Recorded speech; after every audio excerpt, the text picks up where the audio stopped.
Good evening, everyone. My name is Sharon Roberts, and I serve as the Chief Strategy Officer for SCORE. Before joining SCORE, I've been a career educator in Tennessee. I've been a classroom teacher, instructional coach, principal, and superintendent across 3 different districts in the state. I want to welcome everyone this evening to the teacher webinar tonight. SCORE is honored to partner with the Tennessee Education Association, the Professional Educators of Tennessee, and the Tennessee Department of Education on tonight's webinar.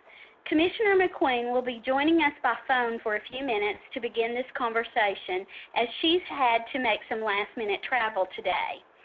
Following her remarks, Dr. Tammy Shelton, Executive Director of Content and Resources at the Tennessee Department of Education, will deliver the TNReady presentation for this evening. Now it's my pleasure to introduce Commissioner Candace McQueen. As many of you know, Commissioner McQueen previously served as Senior Vice President and Dean of the College of Education at Lipscomb University, and she began her career as a classroom teacher. She's a tremendous leader for Tennessee, and we're really glad to have her here with us tonight to kick off this webinar. Please welcome Commissioner McQueen. Thank you, Sharon, and I appreciate this opportunity that has been provided through SCORE and PEP and DEA. Thank you again for sponsoring this and providing this opportunity for our teachers across the state. We look forward to also making sure you have the PowerPoint and certainly the taping of this so you can share this broadly. I first want to say thank you to all of the teachers that are on the webinar tonight for, one, what you've already done as a teacher in your classroom, what you've already done for your district, certainly for us as a state. You are providing a strong path forward for all of our students. We're already seeing that on the results of our second year of our high school and sports test. And we certainly have now set a new baseline for 3A that we know we will continue to grow from. So I want to say thank you for the strong work you've already done. I also want to commend you for being on the call tonight to show interest in how to continue to learn more about TNReady, hear directly from individuals from the department, and then have an opportunity to dig in and ask more questions. So thank you again for also joining us tonight. Let me say just a couple things about TNReady before I pass it back to Sharon. It has been a real pleasure this year to see so many classrooms that are using already some of the results that they've gotten back from TNReady at their digging into standards analysis reports, starting to think about what they learned at the high school level from year 1 and now year 2, and then from the 3.8 data, how are they going to continue to dig deeply into these standards and align instruction. You will hear more from Tammy Shelton tonight around what we are learning through that process, as well as logistically what is on the test, how is the test constructed, and what are the components of the test as you think about your own instruction. I do want to say that we continue to make improvements to our tests. The last several years we've made improvements that have been recommended from several of our teacher advisory councils, through our ESSA stakeholder group, and certainly through 2 iterations of our assessment task force. We've made changes that have ranged from reducing our test administration windows to 1 window toward the end of April and May and spring, reduced from a 4-week window to a 3-week window. We're phasing in online testing. We made reductions overall to reduce the test by 30% from the first year to the second. And this year we're making reductions in our 3rd and 4th grade science and social studies tests to continue to look for opportunities to streamline the work that we're doing. I did just announce that we would be starting another assessment task force.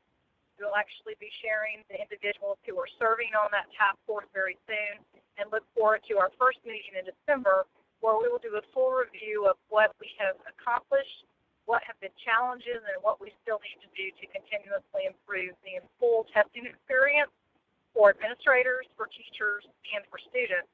And I look forward to digging into that over the next several months as we work together to have a strong overall testing experience and get great feedback so we can continue to work with our students and ensure that they're on track.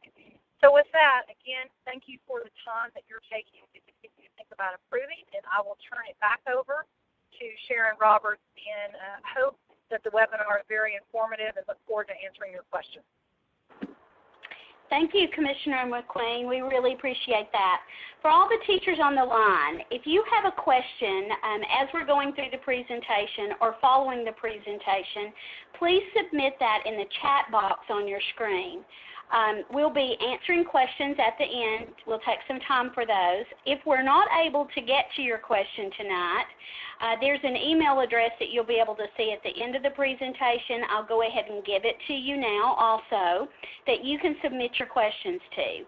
And that email address is tnstandards.questions@tn.gov. And we'll be happy to get those answers to you. Also, please know at the concluding the webinar, we'll be sending out a link to the recording of this as well as the PowerPoint so that you can have that to reference. Now it's my pleasure to introduce Dr. Tammy Shelton.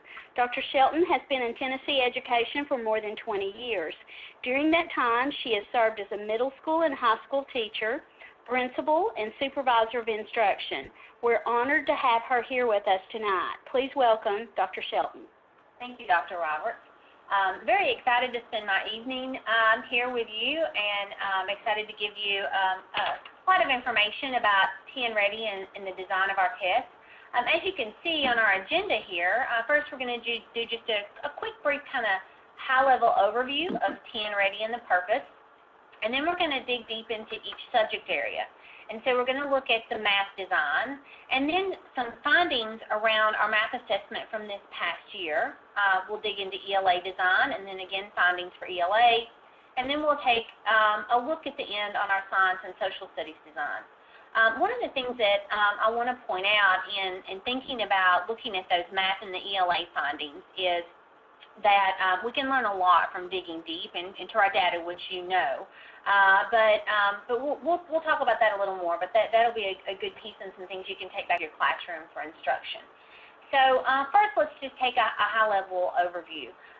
So really, TNReady is designed it's a summative assessment. It's designed to give you really that big picture or that annual check on how your students are performing on all of their standards for your particular grade level and subject area.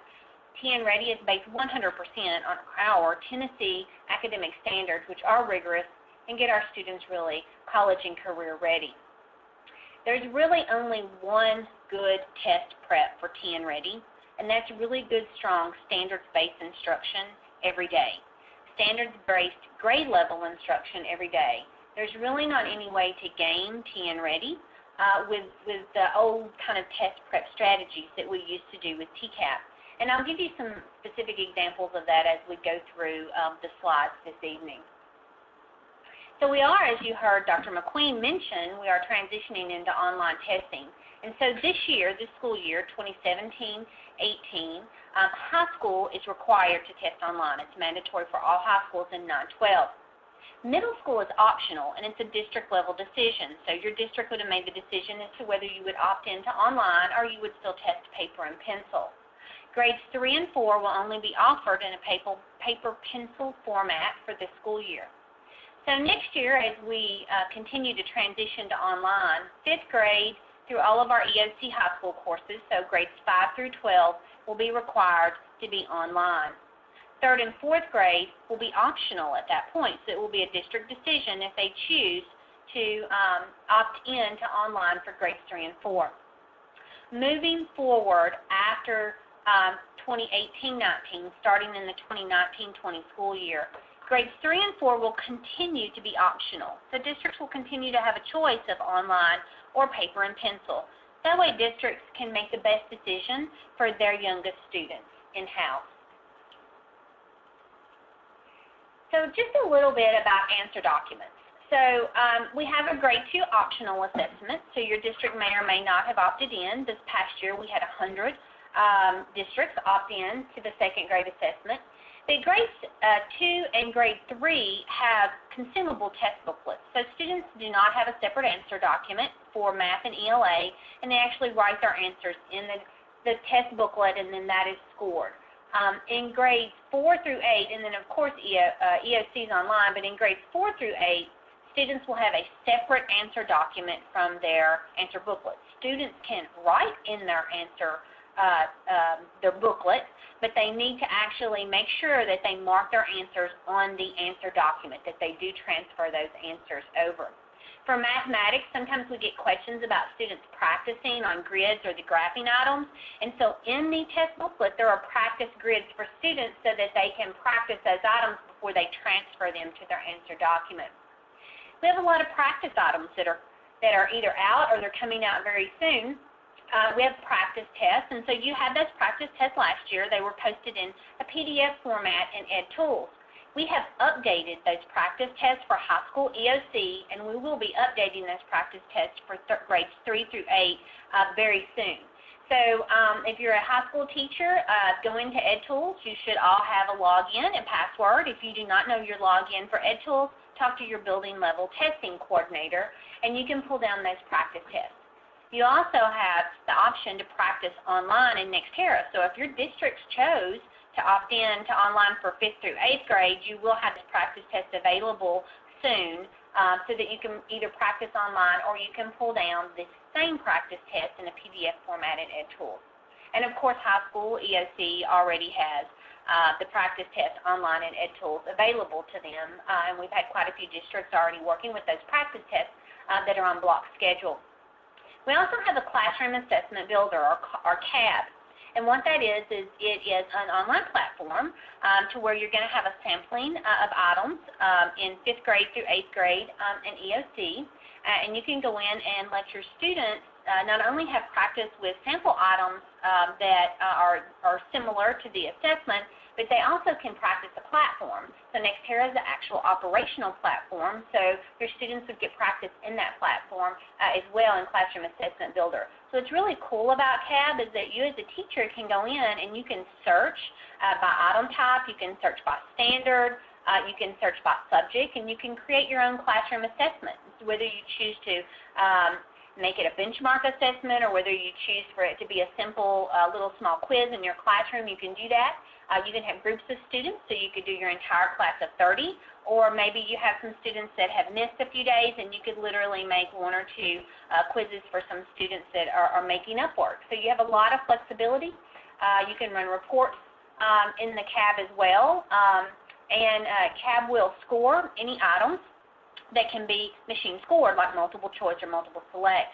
Items that need to be hand scored, like for example your writing prompts, you as the teacher could download the rubrics, score them, and then enter that information, and then CAB would calculate your final score on the quiz of the assessment that you built. We do have a limited number of items that we will be releasing this year from last year's test. Most of those are in high school EOC, and we will also drop those items into CAB, the Classroom Assessment Builder. So first, let's dig in and let's talk about math a little bit.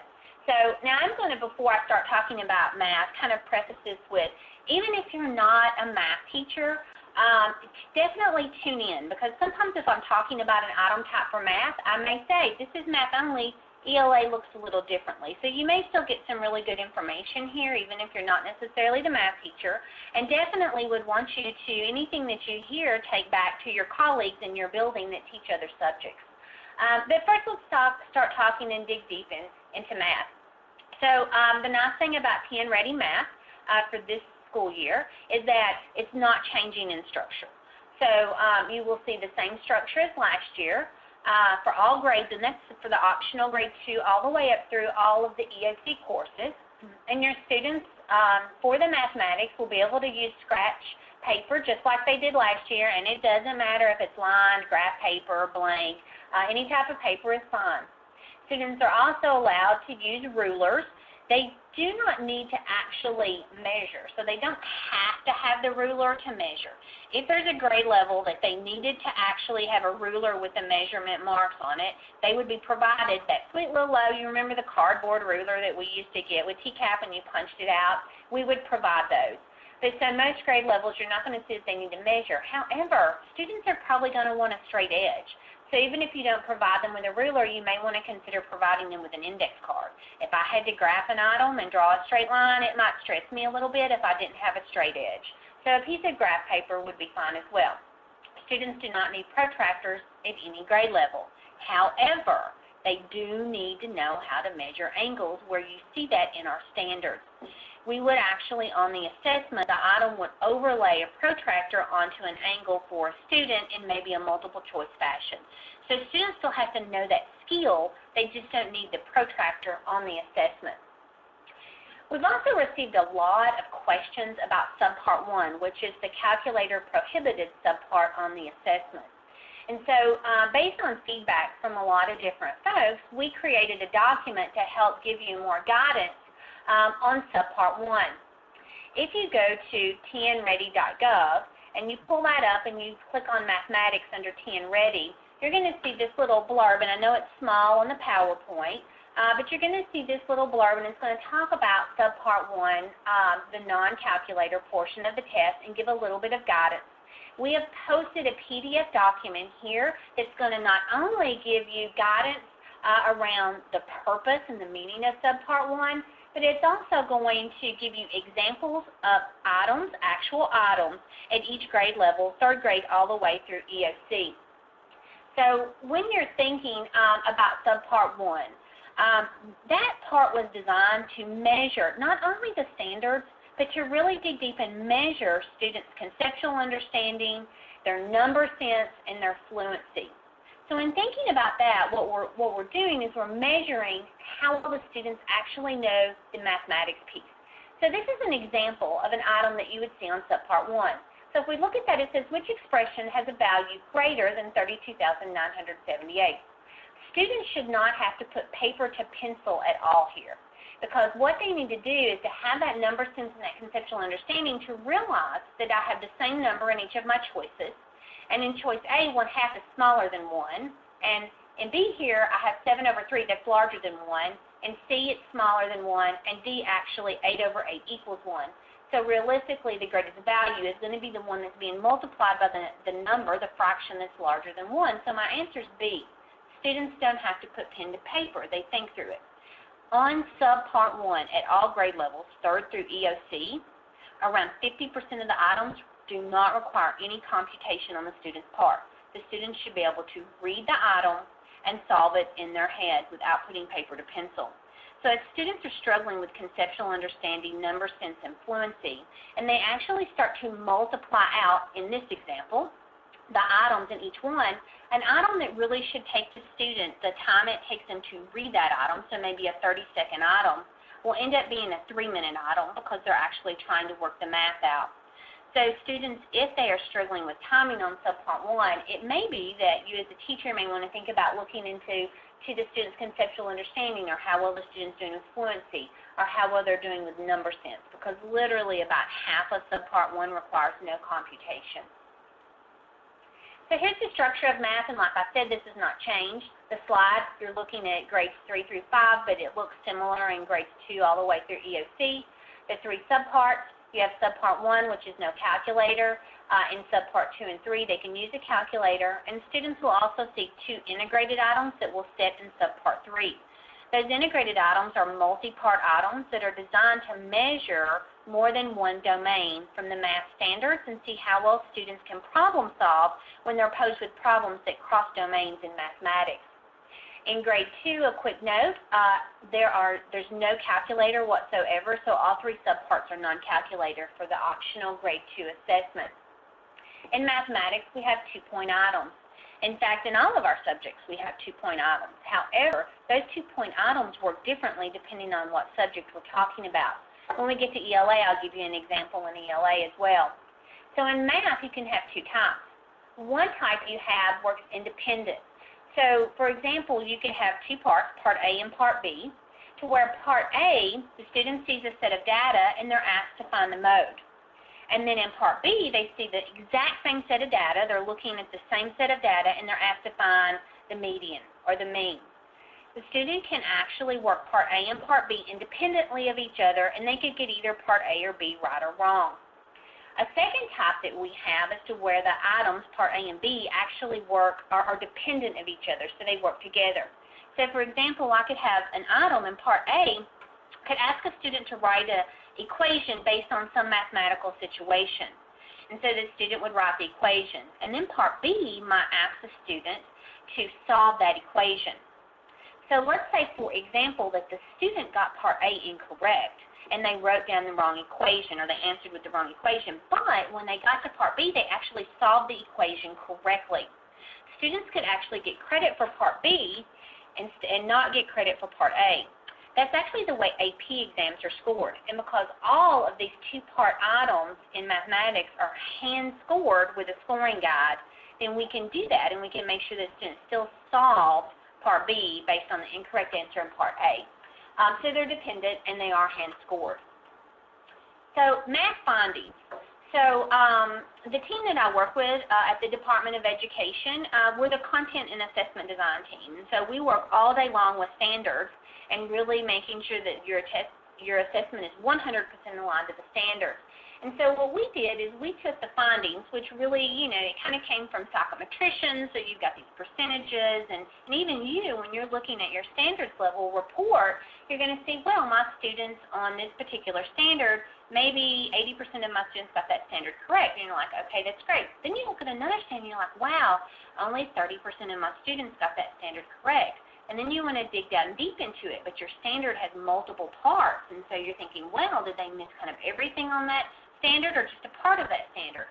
So one of the things that our team did was we looked at every item, dug deep with the standard of that item, and then we looked at how well students performed based on the data and their results. And so with that, we came up with these findings that I'm going to discuss with you here. So the first slide here talks about post-secondary readiness in mathematics, and the point I want to make with this slide is that there are a lot of pieces to our standards, no matter what subject we are talking about, that goes beyond the content of that particular standard. So for example, in mathematics, not only do you have to think about the content of each standard, but you have to think about major work of the grade and supporting work of the grade.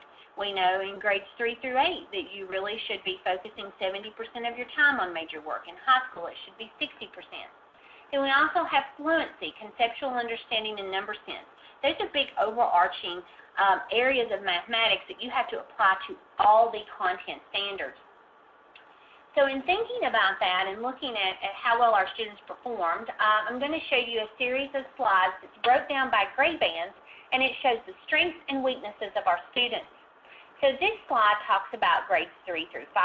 And as you notice for strengths, our students did really well with computational understanding of multiplication and division. And you notice we did well with fractions in 4th grade, and I'm going to come back to that in just a second. And they did well graphing on a coordinate plane in 5th grade. Areas of weakness. So I see measurement and data in 3rd grade, looking at geometry standards, specifically working with lines and angles, classifying shapes in 4th grade. And then if you notice in 5th grade, an area of weakness becomes working with fractions. So when we look at that, I want to point that out. So our students were strong with fractions in 4th grade, and then it jumps over to the weakness side in 5th grade. So if we really look at the standards, that will help explain this jump. So in 4th grade, when our students are working with fractions, they're working with like denominators, and they're also working with a limited set of denominators, and students actually haven't dug into division with fractions at that point either. But when we go to 5th grade, all of a sudden students are working with fractions with unlike denominators and an unlimited, any set of denominators they could have, and then also we start dividing with fractions here. So we really jump in what we're doing pretty drastically between 4th and 5th grade. So if our students don't build a deep conceptual understanding of fractions and how fractions work in 3rd and 4th grade, they begin to struggle in 5th grade. And really we could take that back to kindergarten. So if we think about decomposing and composing numbers in kindergarten and moving right up to working with those fractions in 4th grade and all the way through, our students really need to learn conceptually and not just procedurally so that we don't struggle as much when we get to 5th grade. So moving to the 6th through 8th grade band. Our students did well with understanding ratios in 6th grade, and 7th and 8th grade our students did great with statistics, which is really amazing. When we did the standards work and we did the revision for standards, a lot of the standards and a lot of the feedback that we got was that our students really struggled with statistics in 7th and 8th grade, and interestingly enough, they ended up being the highest performing standards in 7th and 8th grade for our students. So looking on the weakness side, here we see geometry again in 6th grade, especially when we had real-world applications.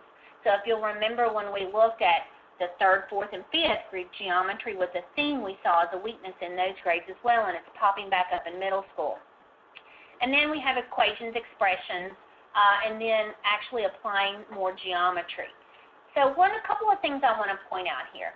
Equations and expressions in 7th and 8th grade. Those areas lead directly to algebra success. So our students are starting to struggle early with areas that are really going to lead to that college and career readiness student around algebra concepts. Additionally, we see here in red the geometry areas and areas of fractions. So remember we did that jump from fractions over to the weakness side in 5th grade?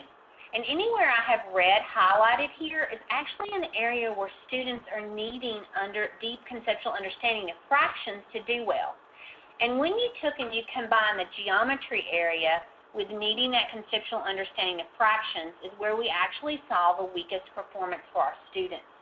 And then when you actually pulled in fractions with geometry in real-world situations, it was the lowest for our students as well. So one interesting thing to point out is we see geometry as a theme in 3rd through 8th grade. Geometry is not major work of the grade in most of our areas in 3rd through 8th grade. But it becomes major work of the grade in high school. And as you're going to see as we talk a little bit about high school, our students struggle there. So I have 2 slides that I want to talk briefly about high school, and this slide is an algebra-based slide. So I'm not talking about our Algebra 1 or Algebra 2 course here. I'm talking about all our standards across all our courses that are algebra-based. So I'm talking about the algebra domain for mathematics. And as you can see, there are function families listed, and the function families build on each other. Students actually start learning the linear function family in 8th grade, and they build up across time to trigonomic and logarithmic functions that they actually have in Algebra 2 and Integrated 3. Our students struggled across the board with all of these function families. In fact, there was not a single function family that even half of our students mastered. But if we go back and we look, if you'll remember the slides that we looked at in 3rd through 5th grade where we jumped in 5th grade to a weakness in fractions, and then we really worked with that expressions and equations where our students struggled in 7th and 8th grade, and now we see that that's showing up as a pretty big weakness in high school. So geometry in high school, some areas that we saw actually kind of some bright spots is our students performed well on congruence, and our students also performed well on proof items, which I think is great because I'll have to admit, even though I was a math teacher in middle school, back when I was in high school quite a few years ago, I actually did not like proofs in geometry. But our students in Tennessee did good on those proofs. However, our students did struggle with using the geometric concepts when it came to modeling. So if we remember, we had that weakness trend across 3rd through 8th grade. Modeling with mathematics is actually being able to apply mathematical concepts to a real-world situation, and that's where we saw our students struggle with the most. Interestingly enough, our integrated math students in districts that are integrated, those students outperform the geometry students on geometry standards. So when you took those geometry standards and you spread them across 3 courses in high school and you integrated them with the algebra concepts that made sense, our students actually outperformed them. Now, if you're in a traditional district, you don't have to get panicked because we also looked at the traditional pathway and the integrated pathway, and there was no significant difference in how students performed overall in standards. Math item types. Our students actually struggled with varying item types. Our students did well with multiple choice, but when it came to any item type outside of multiple choice, our students struggled. Text entry, which is just plain old fill in the blank, our students struggled, and as we moved up in grades, our students struggled more. In fact, the number 1 wrong answer for a fill in the blank item at high school was IDK, I don't know. And this slide, what this slide is representing is the percentage of our students that struggled. So in grades 3-5, on a fill-in-the-blank item, our students struggled with about 30% of those items. That's actually not out of range because we build a test to have a span of easy, medium, and hard. So it's a little high, but it's not just completely out of range. But when you get to 6th through 8th grade, our students struggled on 50% of the text entry, and then if you look at our high school numbers, 76% of our students in the integrated pathway, and 82% of those items were a struggle in the traditional pathway. So as we moved up in the grades, we saw a significant decrease in performance for item types outside of multiple choice for our students. You'll see very similar numbers if we were looking at multiple select. So as a quick kind of summary of some of the things I just said, our students actually did well with subpart 1, the non-calculator portion. In fact, 9 out of 12 courses and grades, subpart 1 had the highest performance for our students. And we also did not see out-of-range omit rates. So students were actually completing items on subpart 1. We have evidence that the major work of the grade is a focus of learning. In fact, major work of the grade outperforms supporting work in grades 3 through 8th grade. And interestingly enough, I think this is really great, our students that had the highest performance on fill-in-the-blank was our 4th grade students, and our 3rd grade students had the second highest performance. Our 4th grade students actually had the highest number of fill-in-the-blank, and they did better and outperformed our high school students. Challenges we still face. Procedural standards outperform conceptual standards. So again, thinking about that conceptual understanding, especially in the lower grades, and making sure that we're teaching conceptually to our students will make a big difference. I've already said our students had the most success on multiple choice, and our older students really struggled with varying item types. And then a big aha for us is that our students are not mastering fractions in 5th grade, and we really need to think about building that conceptual understanding in grades 3 and 4 and really getting to that number sense in our lower grades with decomposing and composing numbers. In geometry, our students are struggling holistically across all geometry standards in 3rd through 8th grade. Even though it's not major work of the grade in most areas, we need to put a focus there. So our students are struggling in high school. Our students also are struggling with any of the modeling standards in mathematics as well, and then our function families and our algebra content across those areas. Now, talking about ELA and the design of our ELA assessment, one of the big pieces this year is we have a redesign in grades 3 and 4.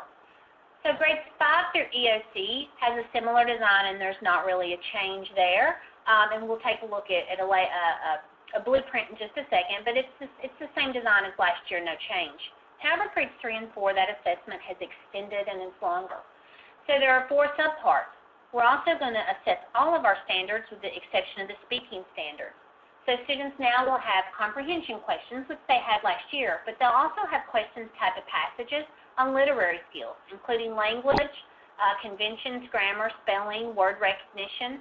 They'll also have an editing task as well, but they're going to have listening items. So we're actually going to be assessing the listening items. They'll have a fluency item and then writing. In grade 3, the book will be consumable in math and ELA.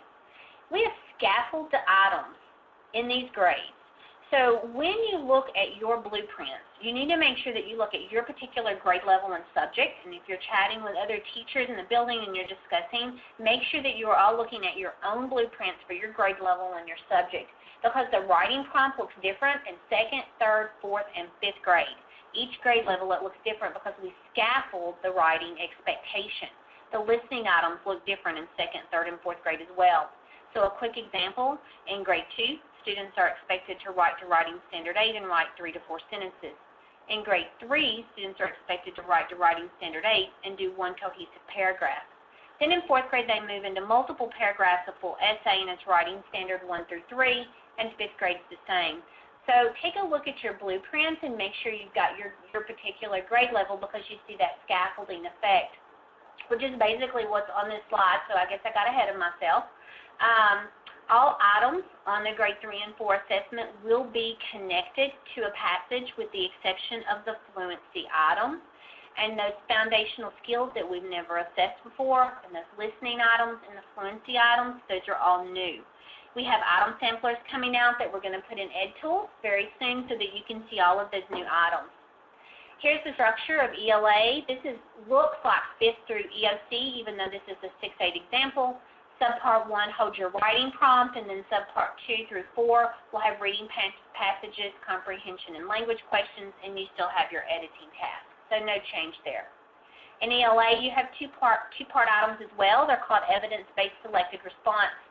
In these items, students are asked to make a choice in A. For example, they could be asked what the central idea is of a passage, and in B, they're asked to select the best piece of evidence to support what they chose in A. Students have to get A correct in order to get credit for B. If they had the incorrect central idea in Part A, and they just guessed somehow and actually got the right answer in B, they're not going to get credit. Because you have to get the correct central idea in order to select the correct evidence in Part B. So ELA findings, what did we find out when we dug deep? One, we found that the findings in ELA were consistent, grades 2 through EOC in all grades. If we saw a weakness in a standard, it was weak in grade 2 and 3. It was weak in EOC. If we saw a strength, it was a strength across the board. There is evidence that we do see the instructional shifts in place in classrooms, which is wonderful. We actually see some pretty good success on 2 of the 3 shifts. This slide actually shows the 3 shifts in ELA. And the first shift, knowledge, we see that our students really did do well with grappling with complex text, which is great because you, the teachers, you're putting complex text in front of our students, and we see that students are getting better at grappling with those complex texts. Vocabulary was also an area that was a strength for our students. They showed improvement with determining the meaning of unknown words using context. They did well with multiple meaning words, and they did well with trying to determine how that word fit into the bigger context of the text as well. So all those are really great strengths. Our students, however, are still struggling with providing the strongest textual evidence. They struggled with this in their reading questions and also in their writing. So successes we had, and I think I've just mentioned a couple of these, our students really did do well with grappling with those questions that were around the complexity of the text. And students did well with the vocabulary, which was unknown words, finding the context clues to determine the meaning of those words. Successes in writing. Our students did well with narrative writing, which is really great. Students probably do see a lot of literary text, and we know that students will model what they read. So if they're seeing a lot of literary text, then they're modeling that narrative. Students also are just natural-born storytellers, so we know that they're going to have a tendency to like that narrative writing. However, even though we see success here, sometimes narrative writing tends to get the short end of the stick, and sometimes people don't think it's as academic as argumentative and informational. And just want to say that all 3 are in our standards, all 3 modes are assessed, and all 3 are important. And there are a lot of careers that adults use narrative writing with. If I was a police officer, I would probably use a descriptive narrative to write up an event that I just worked. So there are a lot of careers that use narrative writing. So we want to make sure we keep the focus there and we don't lose that, even though we saw success there. Challenges that we still face in reading. Our students struggle the most with central idea. That is reading standards 2 for informational and literary. Our students tended to pick out a strong detail instead of the actual central idea. That was the weakest area in grade 2, all the way up through EOC. Every passage that students see on TNReady, they will see a standard 2 central idea question. So we really want to make sure that we work with our students there. Also, students really struggled to pick the best textual evidence. They would pick a piece of evidence, but it was just not the strongest piece of evidence. In writing, our students struggled with addressing the counterclaim in argumentative writing. I think in our standards, the actual wording it used is opposing view. And so not only do we see that our students struggled here, but one thing we need to think about moving forward into this year is that actually moved down 2 grade levels in our standards.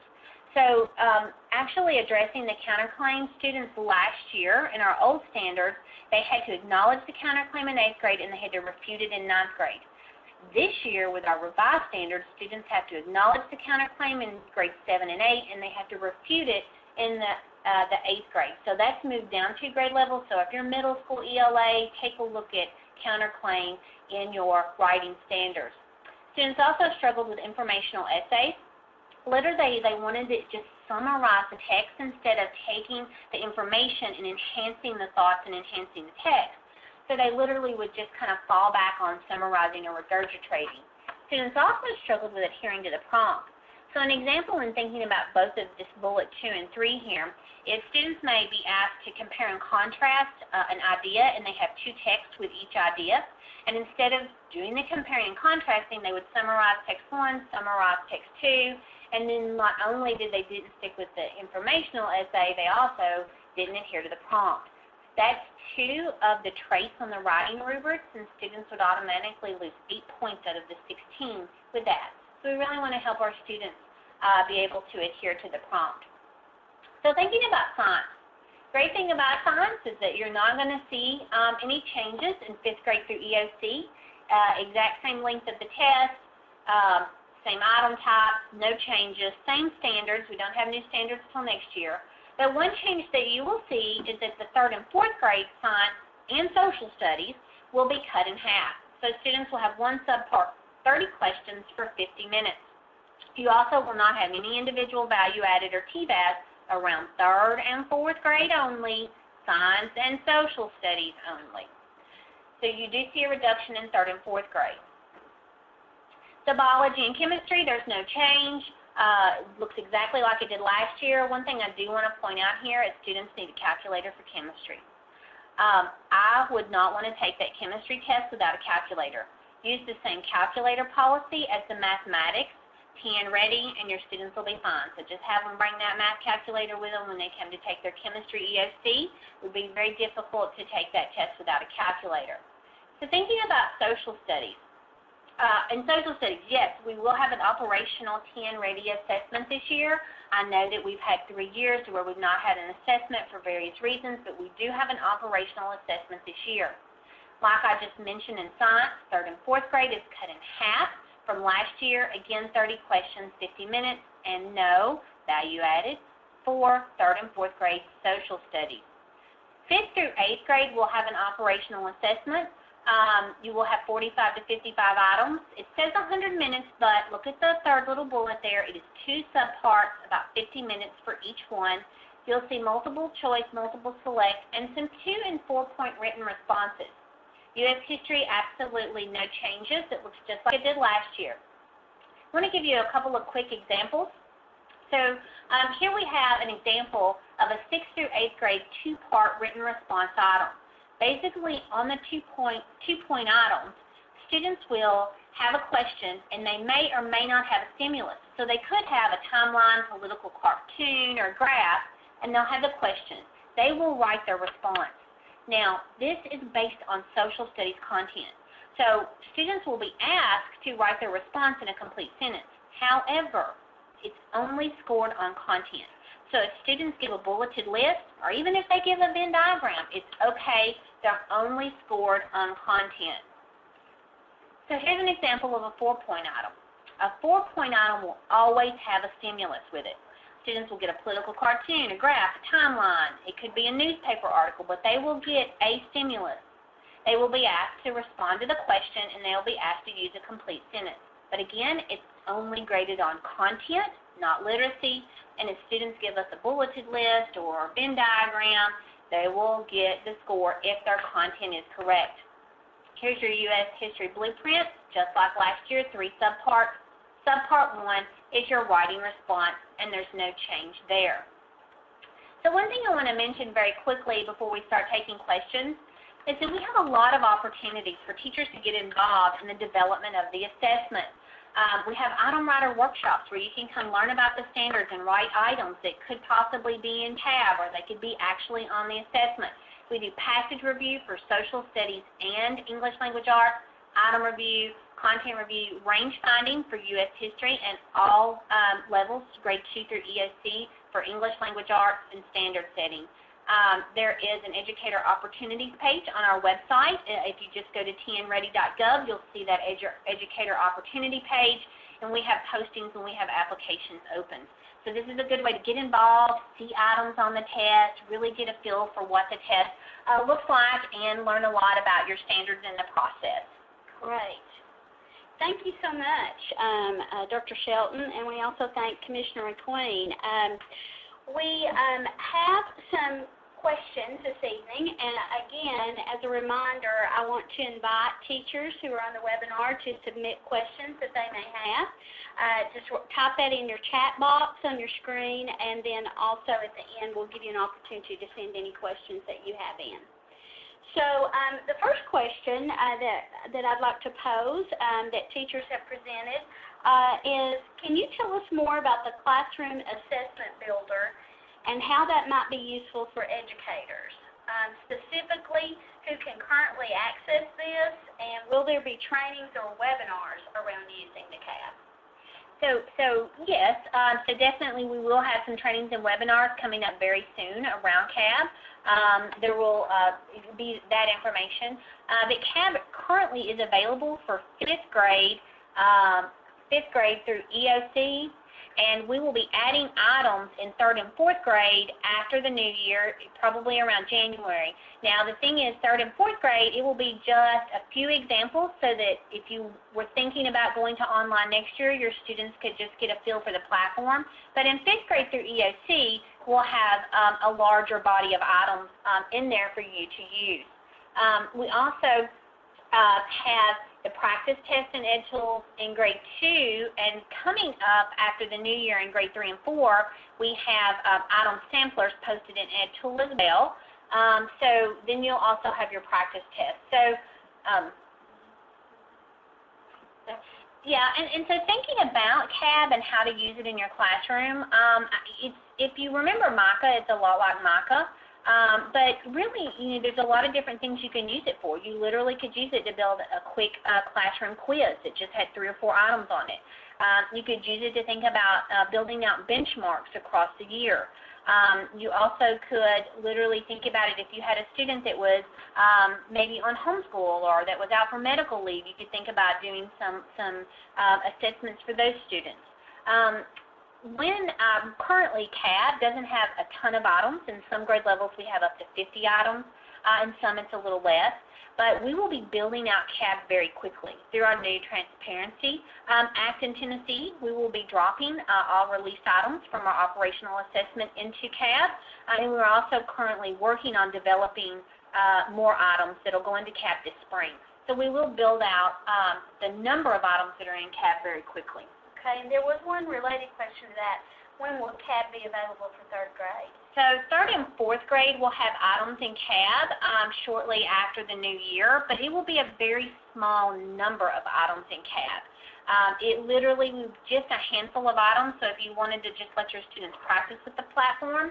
We are building out item samplers for 3rd and 4th grade that will have those fluency, listening, and foundational skill items in there, and that will be released in a PDF form on EdTools. So you're going to get a good number of items in 3rd and 4th grade. It's just they won't be electronically in the NextEra platform in CAB yet. Okay. A question that we've gotten a couple of times. When are the cut scores from the 16-17 test? When will those be available? I'm a little confused by the question, actually. So I think if we can talk more about the score reports and when teachers will have their standard-based reports, that might be more helpful. So Dr. Shelton, can you give us an update on our timeline? So yes, so there'll be score reports. The ones that so some have already went out, but the ones that have not been released, like EOC's been released, but other score reports will be released by Thanksgiving. Let's see. One question that came in was, tell us more about information with the writing prompts for 6 through 8, what those might look like, and contrast. Yeah, so I think the best place, because of course I could spend a lot of time talking about this, but I would encourage you to go pull down your blueprint. So all of our blueprints have more information than just what you saw on the slide, which was that structure. They not only have a structure, but they go into and numbers, ranges of items. But at the end of the blueprint, so like keep going through your blueprints when you download it, it gives you information on genres and what you can expect. So it actually defines the different types of writing. So it's going to give you a lot more information on the informational writing and on the argumentative writing. and on the narrative writing. So since we're limited on time, it would be hard for me to go through a lot of examples, but it actually is attached to the back of your blueprint. Okay. What is your recommendation on the best ways to help teachers use the standards analysis reports? And do teachers have access to those? So they're coming for 5th through 8th grade. So they're not there yet, but they will be there very soon. And so when you look at that standards analysis report, you're going to notice that it'll have the standard listed, and it'll have the number of items. So maybe there were 3 items on that particular standard, and then it'll have your class average, or the percentage of your students that got it correct in the class, and then it'll have school, district, and state. And so I definitely would want to, when I look through my percentages, see how I compared to not only the school and district, but also the state. So if you see that your percentage is, well above the school, district, and state, then that's great. That's probably an area that you've got some strong instruction going on, and I would keep it up. But if you see an area where maybe you're lower than, the state in your district or your school, you may want to think about what's going on there. Do I want to reevaluate what I'm doing on that particular standard? One note that I want to make, though, on the standards analysis report is I've actually had some teachers say to me that, oh, I saw this standard had 3 questions and another standard had 1 question, so I'm going to spend more time on the standard that had 3 questions on this report. So I know that you realize that there are more standards than there are a number of questions on the assessment. And so that number could fluctuate. That standard that had 3 questions this year may only have 2 questions next year, and a standard that had 1 question this year may have 3 questions next year. So I wouldn't think about percentage of time and pacing based on the number of items that went with a standard. There may be a standard that actually doesn't have a question, because we have a lot more standards than we have questions on the assessment. And then the next year there may actually be a question. So really we need to think about teaching the full breadth of our standards and thinking about all that other information that's embedded in the introduction and appendix of our standards. Like, for example, with math, major work of the grade. Make sure that you balance your scope and pacing based on that, not on the number of items that's on your standards level report. Okay, can you tell us, another question, can you tell us what grades have written response? So in English Language Arts, students in grade 2 all the way through EOC, every grade level in English Language Arts has a written response. U.S. History has a full essay. In grade 6 through grade 8 in Social Studies, you're going to see those short responses to those the 2-point and the 4-point items that I gave you an example of. And 5th grade will start having those written response in Social Studies towards a 2- and a 4-point item. Okay. Another question is, how is misspelling or mistyping factored in? So it depends on what subject you are talking about. So if you have not went and pulled down the writing rubrics for English Language Arts, I would encourage you to do so. The standards were updated this year. The rubrics are based on the standards, so we updated the writing rubrics based on the standards. And as you look at those rubrics and you go from, in the, say, the conventions trait, the language trait, and you go and you look at a 4, 3, 2, or 1, it will describe for you the amount of errors that a student could have to have that score point on that rubric. So it depends on the score point, it depends on the rubric and the grade level. So you need to pull down your individual writing rubrics. Now, U.S. History does have a literacy component. Again, same thing. I encourage you to pull down the U.S. History writing rubric. In Social Studies, it's not a factor. Literacy is not scored in the 6th through 8th grade short responses in Social Studies. So again, it depends on your subject and your grade level. So I would encourage you to pull down the writing rubrics in all of those grades and subjects.